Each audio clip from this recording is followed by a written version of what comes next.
asalaamaaleykum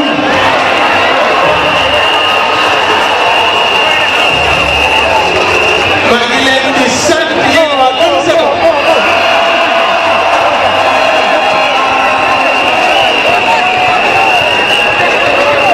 jotaay bii ñu def fii tey jii ci stade Amadou Barry bu Guédiawaye maa ngi sant waa Gëm Sa Bopp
situation bi ñu nekk nii